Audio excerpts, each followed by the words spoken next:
New Thought Media Network.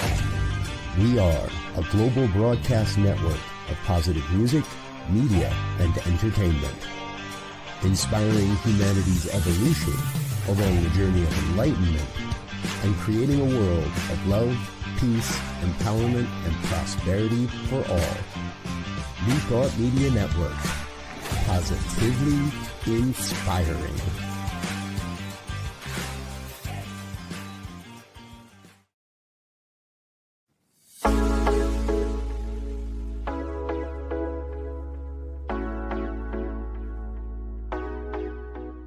What if the person you think you are is just a fraction of who you truly are? What if years of conditioning and surviving in a challenging world have left you clinging to strategies and beliefs that mask your truest nature? I'm Catherine Duca, psychotherapist and self-esteem coach, and you're listening to Who Do You Think You Are? A show that looks beneath our psychological masks and uncovers our profoundly messy, beautiful, brilliant, tender-hearted essence. Join me as we go in search of the hidden power of our true selves. I'm so glad you're here. I am so glad you're here. Welcome to Who Do You Think You Are? A podcast to help you learn how to have the highest regard for yourself, how to live from a place of self-love and self-respect, and how to make yourself a priority in your own life. Meet me here each week for curated tips and strategies designed to help you drop your psychological masks, or at least loosen them a bit, connect with your truest essence, and simply live more easily. Because we know that when we approach life in this way, we naturally have more generosity, more room, and more love for others. And not only is that a beautiful thing, my dear listeners, it is never more true than it is on this day, on this week, given the events that are going on in the world and in our country in particular. So before I get into what this particular episode is about, I have to mention California. And, you know, all of us have been watching. All of us are touched by what we're seeing on our screens. I happen to have a couple of clients who live in Los Angeles. Thankfully, they are okay, but their neighborhoods are not, their communities are not, people they know are not. And I'm told what you would expect, that what we are looking at on our televisions and on our screens in no way capture the magnitude of what people are living through. So tonight's topic is living in an adrenalized world. And I don't know that I have the best transition into that topic, but what came up for me is that in order to help our brothers, our sisters, our extended American family, we have to be present to what they're going through. We need to drop down into ourselves and connect with the deepest empathy we have, because that's the place from which we can give more purely and, I believe, more impactfully. So I don't know that I have anything original to say about California. You know, it's all been said. We're all stunned. But if I were to add anything to what others have said, I would say, I think we have to, you know, look for our compassion fatigue. And I think we have to look for what can become, what's the word, when we see things on the news, the same story day in and day out as it unfolds, as people get on with their lives. Dare I say, we might get, I don't know, complacent, even bored, and switch the channel. So I encourage tonight, and I dedicate tonight's episode to staying awake, staying present, staying and remaining a witness to what is going on. You know, it's so easy to look away because it's so painful, but our family members in this American family, in this national family, which of course is part of a global family, they cannot look away. This is their reality, this is their present, and this will be their future for some time to come. So as we go through the material tonight in this conversation, I hope that we can call to mind and kind of have as a screensaver, if you will, what the rest of our family, members of our family are going through and will go through, and stay present to them. At the end of the show, if you'll allow, I would like to offer a prayer for California. I'll do that at the end. So with this, listeners, I invite you to get as comfortable as you can, maybe get a soothing beverage, and really kind of ease in to this conversation. Drop into your body, open your hearts, open your mind, and let's talk about the atmosphere in which we live in this culture. We live in to say fast pace, I don't think quite captures it. We live in a culture that asks us, demands us, and will shame us if we don't. Live quickly, live rapidly, move from one thing to the next, stay in a heightened state of arousal. And when I say arousal, I mean the brain's arousal. I'll talk about that more in a moment. But we live in an adrenalized culture. We live in a culture that asks us to stay pumped up and stay, ready and poised, and sometimes ready to pounce on someone else, or most often pounce on ourselves if we feel we're not keeping up. So tonight's conversation is going to be about living in this adrenalized culture, in an adrenalized state of being. And what I believe, as so many others do, is the transformative power of getting still. Now, getting still sounds like a simple thing to do, doesn't it? But how many of us really do that? When we talk about self-love and self-respect, and those of you who have been listening to these episodes now for a couple of months, you know that the show is about having the highest regard for ourselves, coming from a place of self-love and perhaps even deeper than that, self-respect. And everything I talk about seems to have a drop-down menu. So the drop-down menu for self-love is, I believe, getting quiet, getting still, getting present.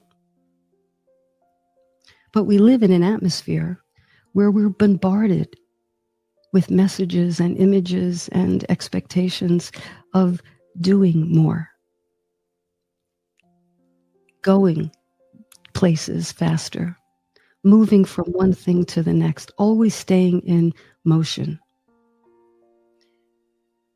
We live in a culture that almost, pulls us, seduces us, I would say, into believing that doing, reaching, acquiring, maybe even grasping, is the means to a happy life. The more we do, the busier we are, the more worthy we feel. But if you're listening to this podcast, and if you're on this station, you know that that's a myth. And in fact, the more we do, go, the more we, talk about drumming to your own beat.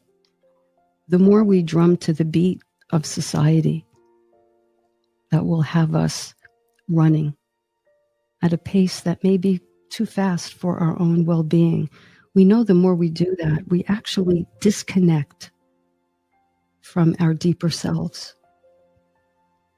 And this is a podcast where we go in search of our deeper selves.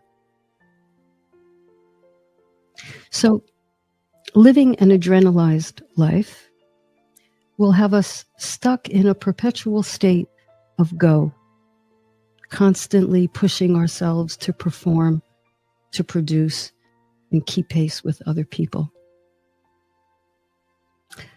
Do you wonder what drives that?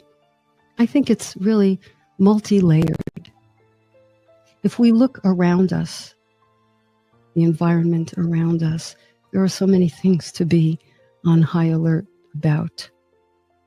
I think the nation itself is at a state, we have been now for some time, a state of high alert, maybe not the highest, but high alert.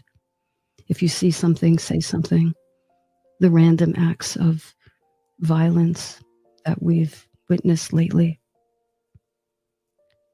have us all in a state of hypervigilance. Now, that may be necessary to a certain extent. And there's a continuum, some people buy into that more or less.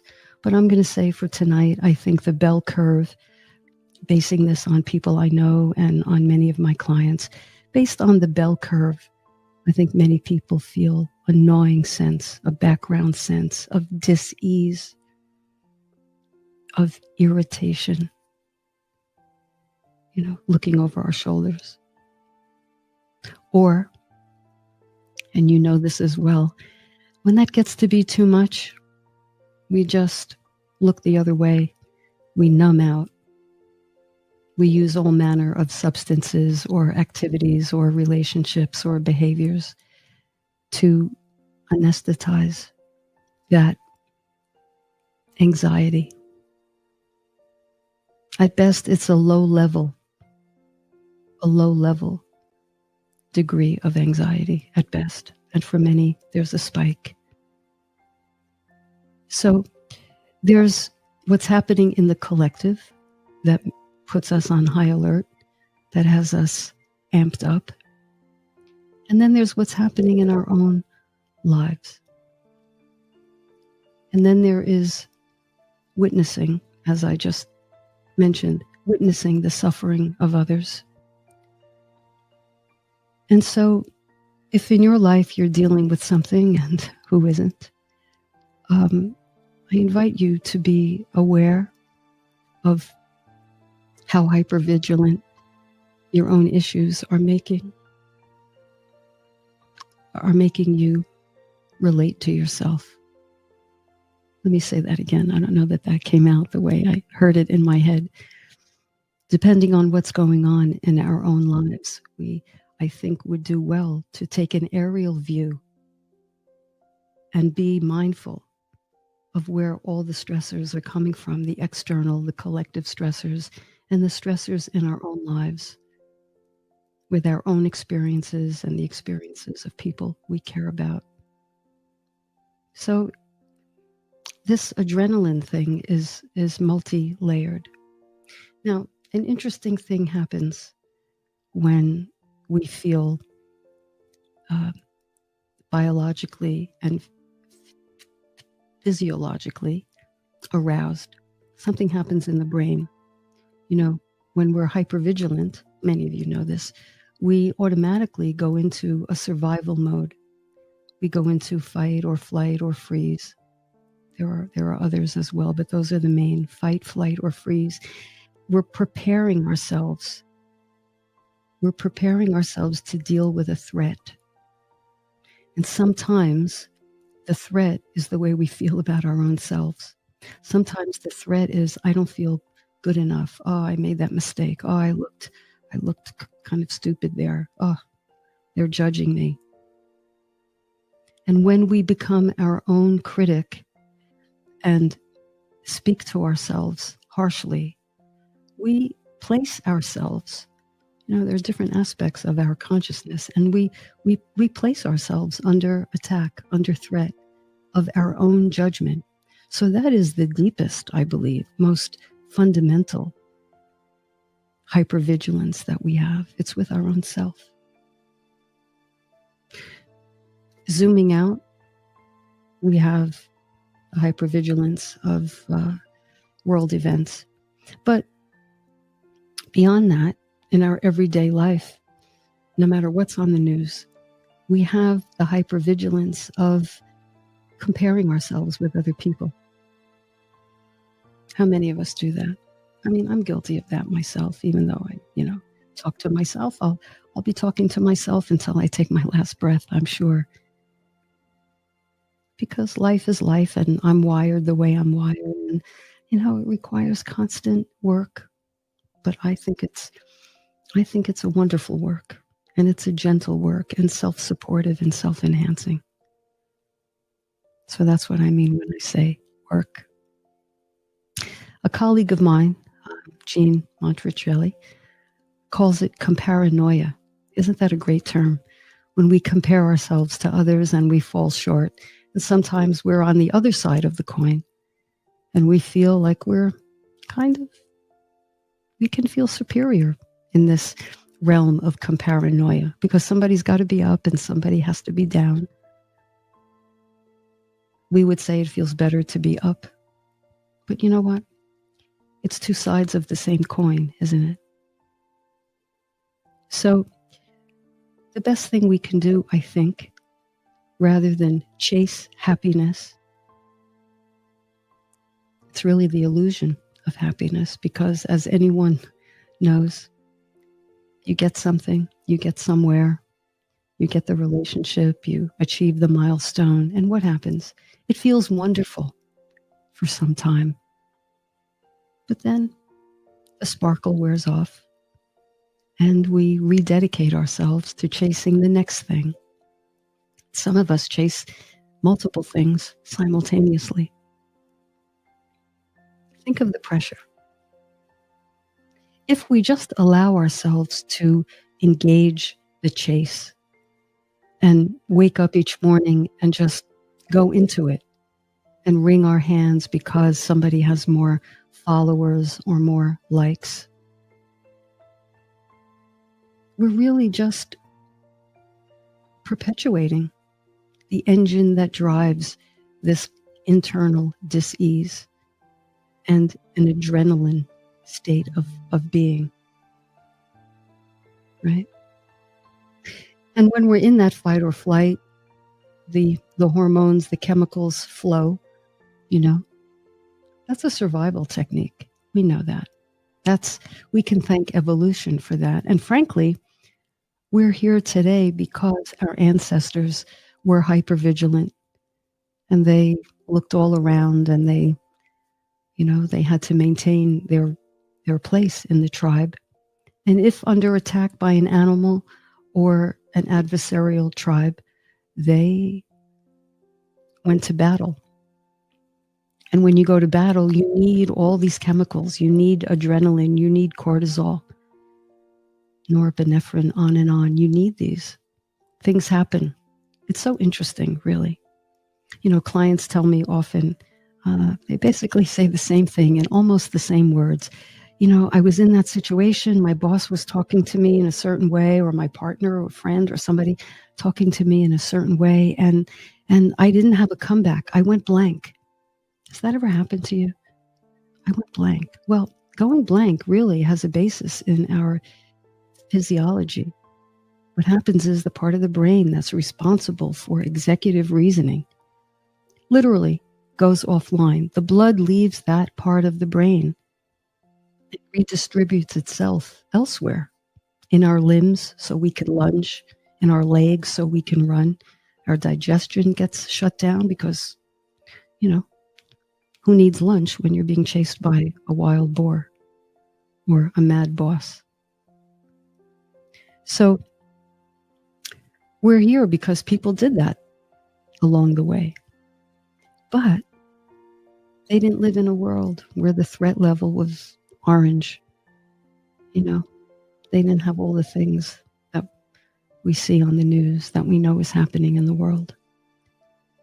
They probably weren't as hard on themselves as we are with ourselves. So when the battle was over, the adrenaline abated, the spigot, if you will, turned off, the blood returned to the prefrontal cortex. They had their, as my clients call it, their common sense back. They could exercise their better judgment. They weren't blank. They weren't a deer in headlights, or they weren't running.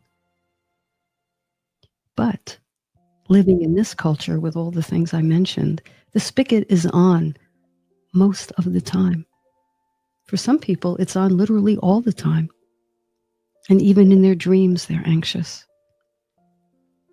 If this is something you're experiencing, I hope this conversation is helpful, because we're going to take a break in a bit. But when we come back, I'm going to talk about what we can do to drop into stillness, because stillness is the antidote to living with the adrenaline spout in the on position. But it takes a little bit of know-how, just a tiny bit. Once you know how, I think you'll develop an appetite for it. And once you develop an appetite for it, I think you'll develop what's known as a healthy addiction to it. So let me pause there. I think I see out of the corner of my eye some comments. I'm going to go to the... Leandra, good evening from Knoxville, Tennessee.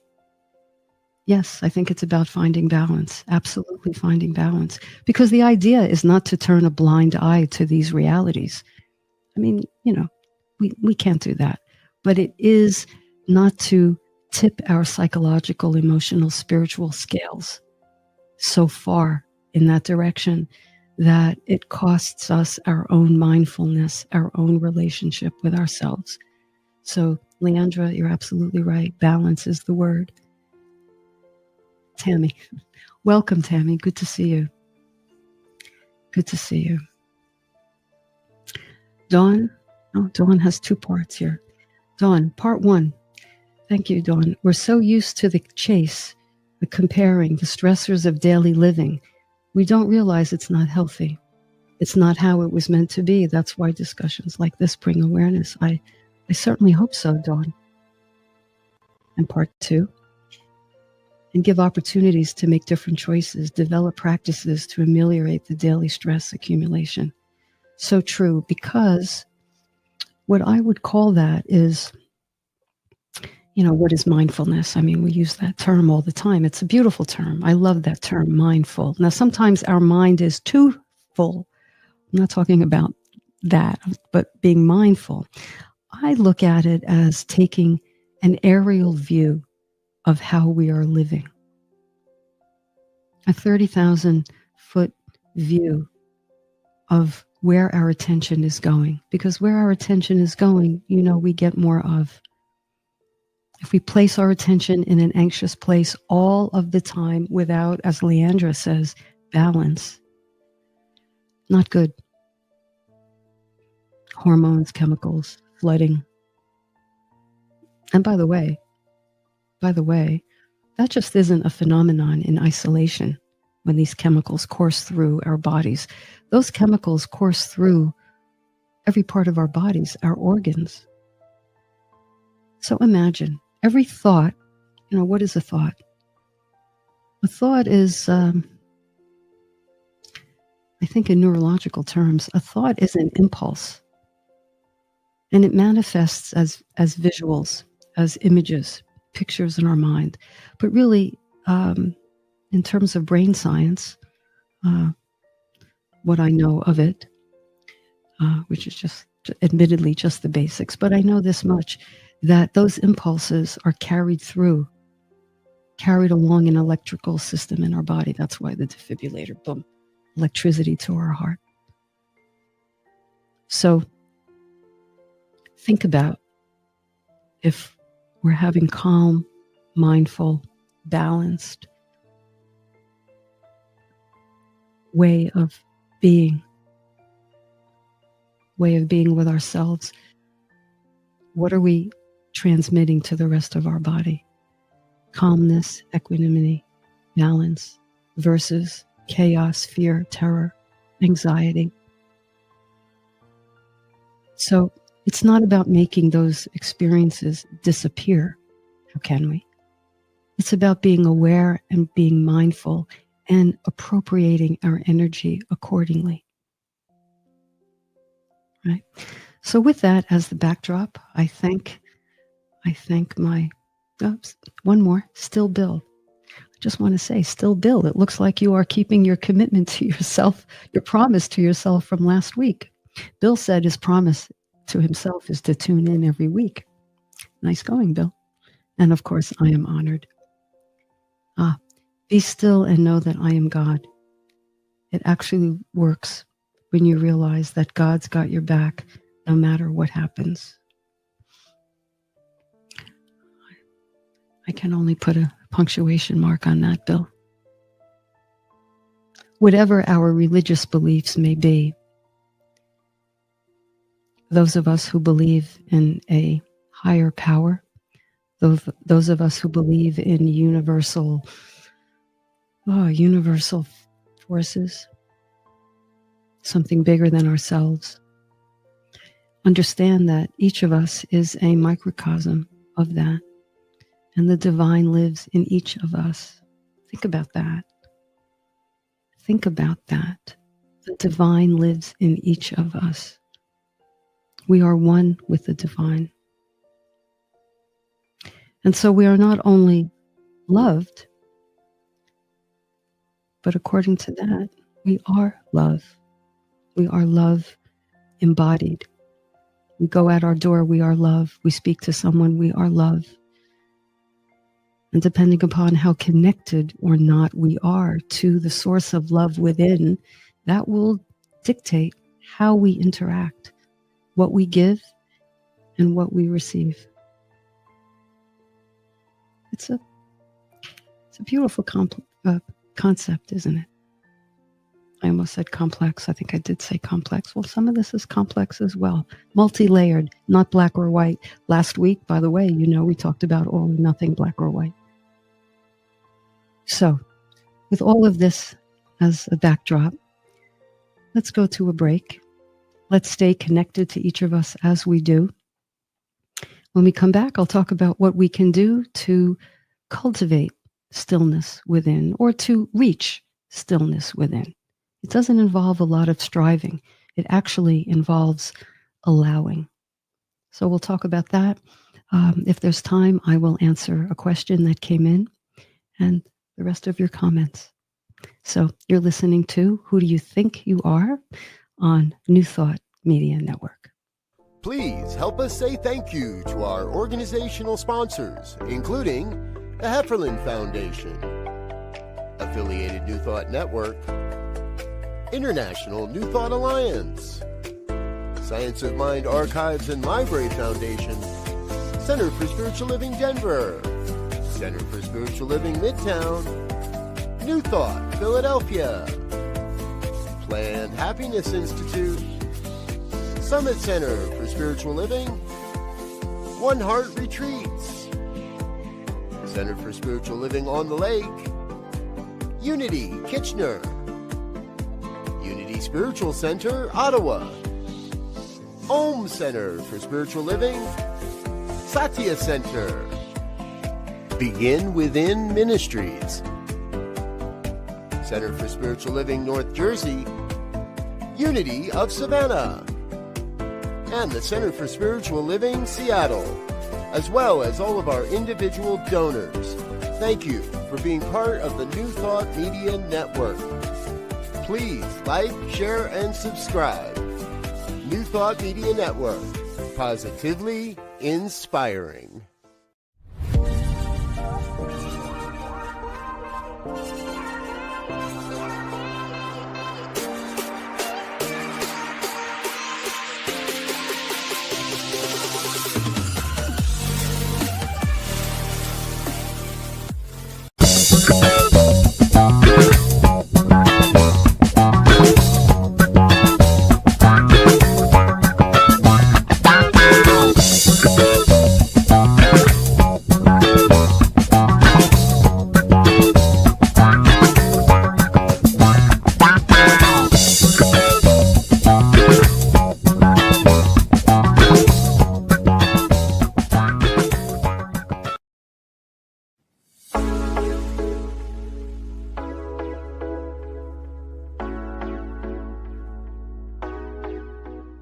What if the person you think you are is just a fraction of who you truly are? What if years of conditioning and surviving in a challenging world have left you clinging to strategies and beliefs that mask your truest nature? I'm Catherine Duca, psychotherapist and self-esteem coach, and you're listening to Who Do You Think You Are? A show that looks beneath our psychological masks and uncovers our profoundly messy, beautiful, brilliant, tender-hearted essence. Join me as we go in search of the hidden power of our true selves. I'm so glad you're here.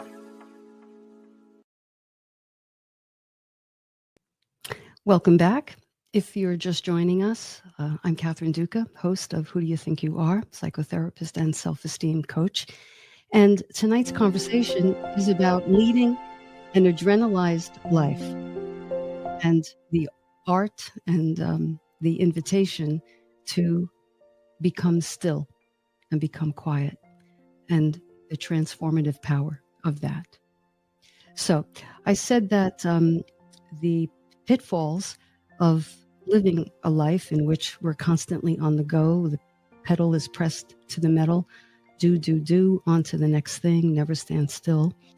The pitfalls of that are our body secretes all kinds of hormones, and which is not good for us, really, as a steady diet. And how each of us is dealing with collective and individual stressors. And we are now going to talk about a few things each of us can do to mitigate that and to achieve, as Leandra told us at the top of the hour, more balance. So I always feel like I need to admit none of these are original. You have heard these all before, but I hope that by tying them together and linking them to living in a certain way, the positive and the negative of that, I hope maybe you hear it differently, or if you know these things already, and you do, that you're more inclined to apply them to your life, right?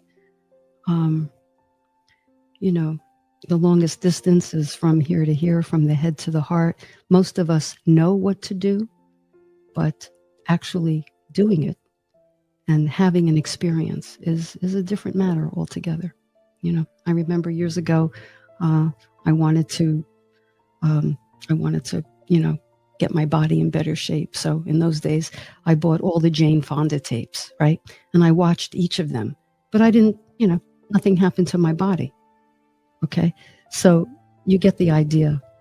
The growth is in the application. So the very first and most important thing we need to do to change direction, to shift course, is to be aware.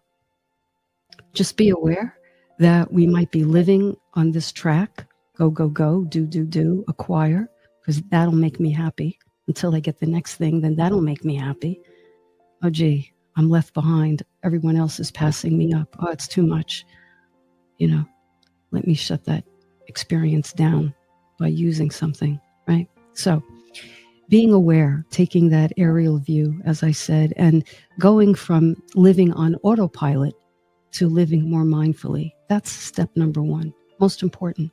Just being aware will take you, it will take you out of that previous groove just by simply being aware. Okay, so if you do nothing more than that, you will automatically not, your wheels won't go on that track unconsciously. Okay, awareness sort of, I say, takes the pleasure out of living mindlessly, which is actually a good thing. The next thing we can do, nothing new, set boundaries, say no.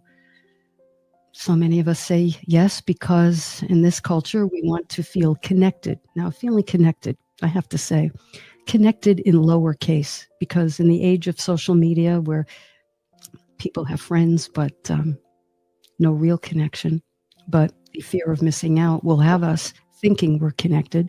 So we say yes to things, and we say yes when we'd rather not. And Or we say yes because we feel seduced into thinking that that's going to get us a big prize. So simple word, saying no, will go a long way. We can say it nicely. I did a podcast on saying no. I have a printout. If you're so inclined, email me, Catherine@CatherineDuca.com, for a list of, I think I call it 50 Shades of Saying No. 50 Shades of Saying No. So that's an important one and something you can do tomorrow. Here's one nobody likes, myself included: disconnecting from technology. I personally do that. I don't like to do it, and I have a little trepidation. But then I think about all of this. I think about what I'm saying, and I try to attend my own lecture, if you will. And I do take a break from time to time. Do I miss things? Yes. Might I lose momentum with social media? Of course. What's more important? I think my well-being and my balance is more important. So that price is worth it for me. Meditation, very important. If you're not someone who meditates, you might hear meditation and think it's a bigger deal than it really is. Harder to do than it really is. So I invite and encourage you to do a walking meditation. A walking meditation is simply going for a walk in nature. Try not to have, the news on, because that kind of cancels out what you're doing. Perhaps soft music if you want. And it is bringing all of your awareness to all of your sensory experiences as you take each step: heel, toe, left, right, step up the curb, off the curb, avoid the crack, whatever the case may be. You are bringing your awareness, and it is meditative. And you are feeling all the things, right? You're feeling the breeze on your face. You're hearing the birds. You're seeing the chipmunk or the iguana, wherever you live. The creatures. You're hearing the leaves rustle. You're feeling the sand beneath your feet. Whatever it is, you're smelling the air, however it smells. And that is such a grounding experience. It's a quieting experience.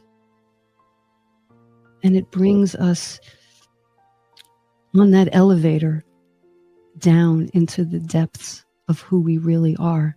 Because from the chatter up, it's not really who we are at core.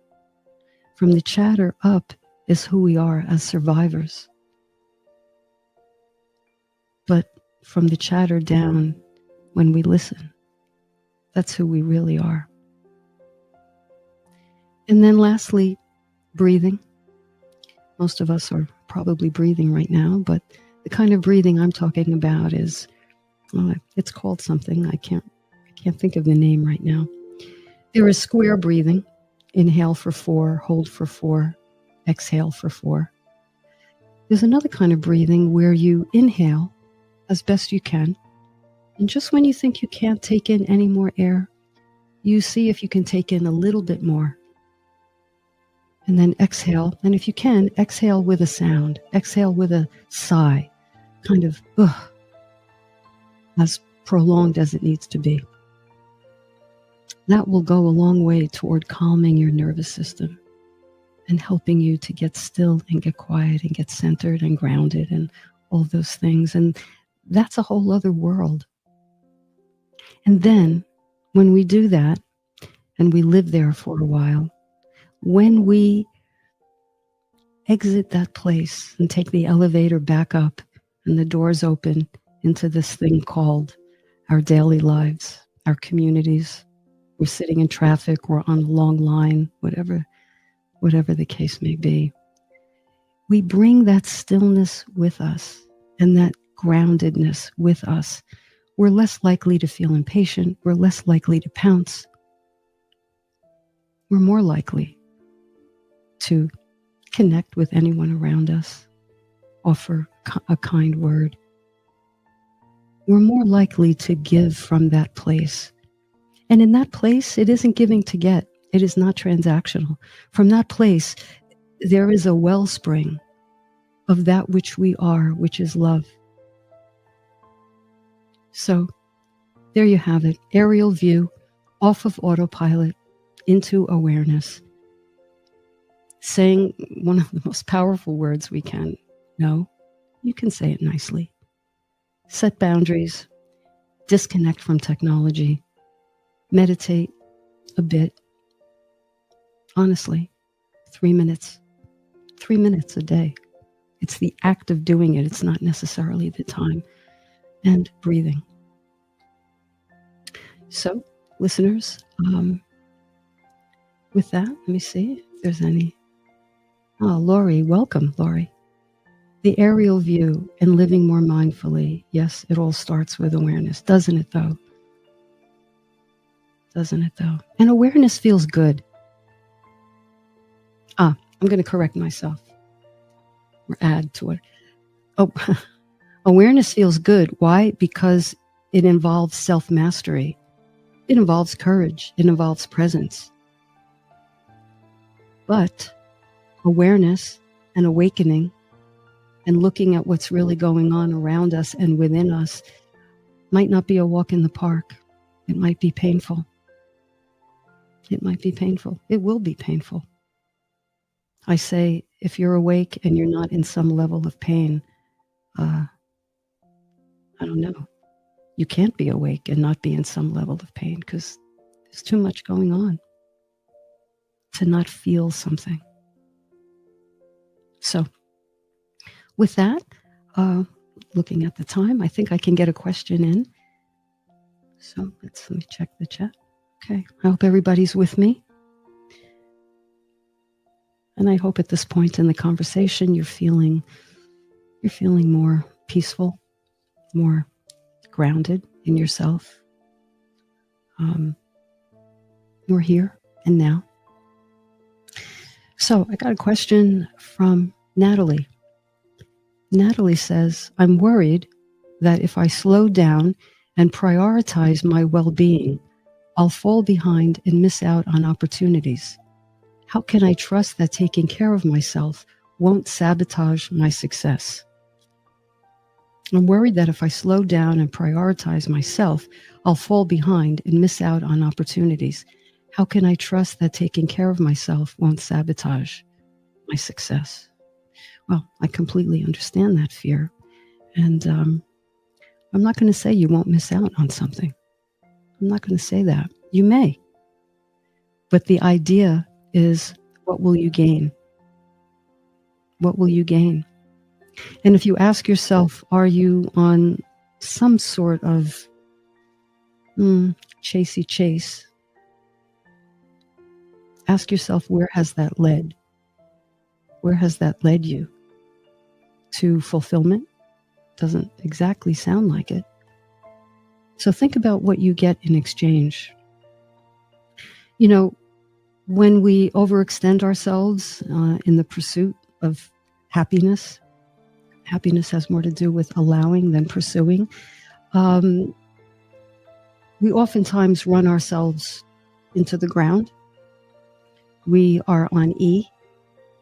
And when you think about that, how useful, how impactful, how complete can you be when you're on E? So I submit to you, Natalie, and the rest of us, that when we replenish our tank, we can be more generous, truly generous, because we have it to give. We're not giving from a place of like bottom of the barrel energy, because what? That leads to resentment. That leads to irritation. That leads to kind of feeling down, depleted. You know, the oxygen mask analogy isn't for nothing. So when we replenish and fill our tank with awareness, with self-presence, with self-reflection, with self-accountability, we actually have more bandwidth, more generosity of spirit, generosity of time. We can be present to ourselves and other people. And don't you think that can make you more successful, not less? Eventually, when the tank runs dry, the engine, the car can't run. No oil, what happens to the engine? So it's not about slowing down and being less productive. That's not the way to look at it, I believe, Natalie. It's not about slowing down and being less productive. It's about looking within and seeing and experiencing. And you won't know until you do it and kind of taste it, how expansive that is. Because it is just that. And from there, we just have more quality, more attunement, more of an ability to appreciate our experiences because we're in them. We're not distracted, moving through onto the next. So I invite you to reframe this concept about, it's indulgent of me to take care of myself in the ways I've said. It's not that it's indulgent. I maintain it's treating yourself with respect and love. And the more we do that, I'll say it again, the more we have to give that to other people. So Natalie, if you're listening, I hope that's useful. You won't sabotage your success. I think you will enhance it. A book comes to mind that I think you might like. It's a book, it came out, New York Times bestseller some years ago. There are two books I like, actually. One is 10% Happier by Dan Harris. Very interesting. The subtitle is something like, I don't remember the first part. Something like meditating or going inward or something, but the key is without losing your edge. Dan Harris was a reporter. I think he was on the Good Morning America, and he had a panic attack on live television, and you can imagine. And that kind of put him on a course for looking inward big time. And he discovered meditation. But it's a very real, very gritty book. I think you'd like it. And the whole thing is, he did that and he didn't lose his edge. In fact, he was sharper, he felt. And the other book I'd like to recommend is a book that I'm really very fond of. It's written by somebody named Duca. It's called Unmasked, Discover the Hidden Power of Your True Self. It's the heart of my work. It's the heart of my work. And I cover many of the things I'm talking about here. So if you're interested in these topics, and I hope you are, I think the book can be helpful. I think it can be kind of a beacon for deeper introspection. Unmasked, Discover the Hidden Power of Your True Self. And Dan Harris is 10% Happier. Give them a read. Okay. Oh, thank you, Tammy. Amazing book. Thank you. I'm glad you think so.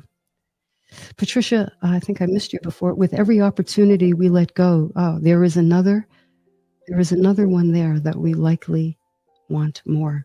That's right. It's all about the trade. And involves a little bit of courage and a little bit of trust that what we're letting go of, the thing we know, we can step away from that and trust that we'll be okay. We'll land on our feet if I think we apply these principles. Then we can, like the trapeze artist, you have to let go of the bar or the other person's hands in order to fly and catch the next thing. That's how it works. Clinging, staying safe. Okay, I understand, of course. But it's also small. It's also constrictive and restrictive. And we're meant to fly and support one another in flight. So, dear listeners, there you have it for tonight. Leading an adrenalized life, maybe as a result of this conversation, each of us, including myself, will do less of that and more mindful living from that aerial view. So before we go, I want to read a prayer that I wrote this morning. You can find it on my newsletter if you're so inclined. Again, Catherine at catherineduca.com. If you'd like to be included on that email list, just write in the subject line, add me, and I'll know what you mean. So I wrote this prayer for California this morning. If you would, get still, get present, go inward, take a breath, maybe close your eyes. Divine presence, we call upon your infinite love, wisdom, and guidance. We envision the city of angels and all its inhabitants, as well as any other places affected. We envision those places bathed in the radiant light of your divine presence. We affirm that this special place, Los Angeles, a beacon of hope and opportunity, is a reflection of the divine perfection that resides within every human heart. We see the angels of compassion, kindness, and generosity guiding every thought, every word, every action through grief, through healing and restoration along the road ahead. We declare that every individual in Los Angeles and its surrounds is a unique expression of the divine, worthy of love, respect, and dignity. We envision the fires of fear, doubt, and uncertainty being extinguished by the flames of faith, hope, and love. We affirm that this beautiful city of angels is a city of miracles where healing, recovery, and renewal are the norm. We see the very fabric of this community being woven together with threads of empathy, understanding, and unity. We call upon the divine presence to guide and direct all those affected by the recent fires, as well as those of us who are witnesses to it. May they be comforted, may they be supported, and may they be uplifted by the outpouring of love and generosity from every community across this nation. May we all be moved to reach into the depths of our shared humanity and express the deluge of love made visible. May this prayer and all the other prayers being offered by so many serve as a light along the path forward. God bless Los Angeles. God bless every human being, every animal, every creature, everyone who is touched directly, indirectly, everyone who is witnessing what is happening. May we angel the angels of Los Angeles. And so it is. And so it is. So, friends, this brings us to the end of our time together.